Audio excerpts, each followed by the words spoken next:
જો મિત્રો ત્રીજી પોયમ લઈને હું આવી ગયો છું ફૂલ એક્સપ્લેનેશન હો બાકાજી કી આઈ એમ હાલો સમજી લેજો બસ નો કહેતા ના સમજાણું તો હું નામ છે ટાઈગર ઇન ધ ઝૂ કોને લખી લેસ્લી નોરિસ એ છેલ્લે નામ આવશે તો વાંચી લેજો તો શું નામ છે ટાઈગર ઇન ધ ઝૂ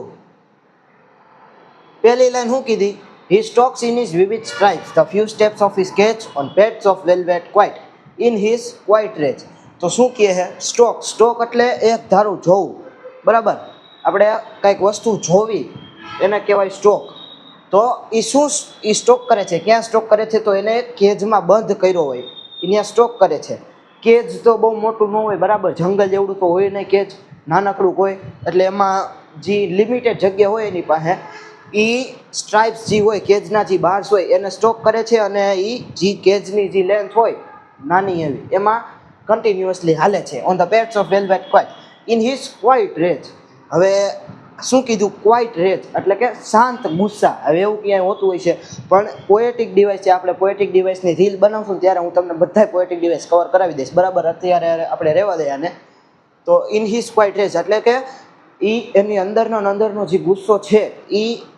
એની અંદર જ રાખીને એ કેજની લેન્થ કવર કરે છે અને કેજના જે બાર્સ છે એને જોયા કરે છે પછી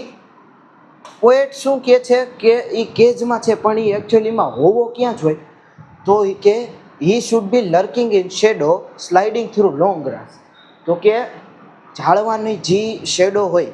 એમાં એ સંતાતો હોવો જોઈએ એમાં એ હંતાણો હોય બરાબર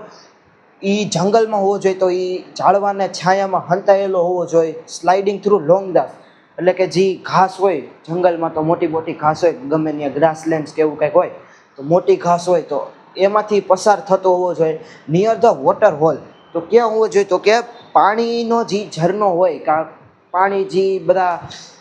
પ્રાણીઓ છે જંગલમાં પીવા જતા હોય ત્યાં એ સંતાયેલો હોવો જોઈએ જ્યાંથી પ્લમ્પ ડિયર પાસ થાય પ્લમ્પ ડિયર એટલે કે હિરણ જે છે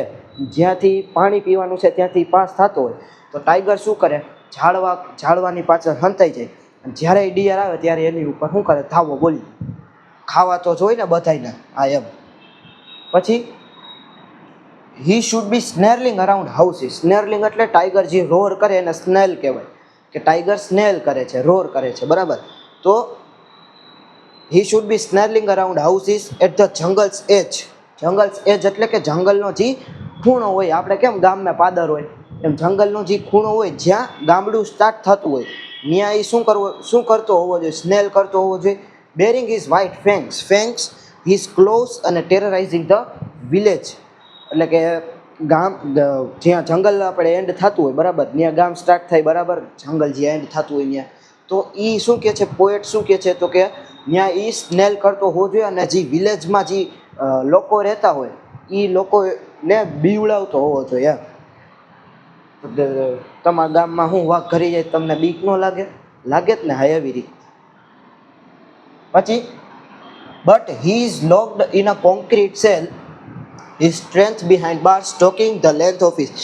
cage and ignoring visitors શું કીધું પહેલા પોએટે શું કીધું કે એ ક્યાં હોવો જોઈએ એમ કીધું બરાબર તો ક્યાં હોવો જોઈએ જંગલમાં હોવો જોઈએ ઝાડવા પાછળ હંતાયેલો હોવો જોઈએ ડિયરનો પ્રે કરતો હોવો જોઈએ લોકોને બીવડાવતો હોવો જોઈએ પણ એ છે ક્યાં તો કે કોન્ક્રીટ સેલમાં બંધ છે કેજમાં બંધ છે એની જે સ્ટ્રેન્થ છે એ કેજના જે બાર છે એની પાછળ હંતાઈ ગઈ છે બરાબર છુપાવી દેવામાં આવી છે દબાવી દેવામાં આવી છે એની જે સ્ટ્રેન્થ છે એ stalking the length of his cage તો આપણે ઉપર જ જોયું બરાબર એની જે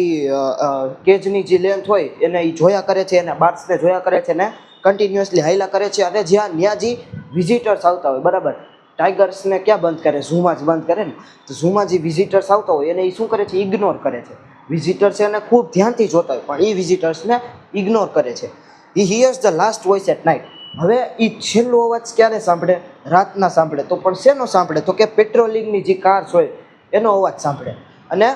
and stares with his brilliant eyes at the brilliant stars તો શું કરે કે એની જે ચમકતી આંખું છે એનાથી એ ચમકતા તારાઓને જોવે છે તો આ પોએમ કોને લઈ કે લેસ્લી નોરિસે મેઇન આનો આઈડિયા શું છે તો કે જંગલમાં ટાઈગર રહેતો હોય એ અને કેજમાં બંધ હોય ઝૂમાં કેજમાં બંધ હોય એ બે વચ્ચે ટાઈગર વચ્ચે પોએટે કોન્ટ્રાસ્ટ આપ્યો છે અને ટાઈગરની સ્ટ્રેન્થ કેવી રીતે આપણે દબાવી દીધી છે એના વિશે ચર્ચા કરી છે તો તમને આ બધી સમજે કે પોએટિક ડિવાઇસની રીલ્સ આવશે એટલે તમે આમાં કોમેન્ટો ન મારતા કે પોએટિક ડિવાઇસ તો સમજાવવા નહીં નામ ને ફિગર્સ ઓફ સ્પીચને એની હું તમને ચાક્કા જેવી રીલ્સ બનાવીને આપી દઈશ બરાબર. તો જો મજા આવી હોય તો લાઈક કરજો, કાંઈ ડાઉટ હોય તો કોમેન્ટ કરજો, બાકી શેર કરો તમારા મિત્રો સાથે, એમને મદદ તો થવી જોઈએ ને બરાબર ને, ભાઈચારા ઓન ટોપ. એટલે મજા આવી હોય સમજાણું હોય તો લાઈક કરો, બાકી સપોર્ટ કરતા રહ્યો, બીજું તો મારે કાંઈ કહેવું નથી. Thank you.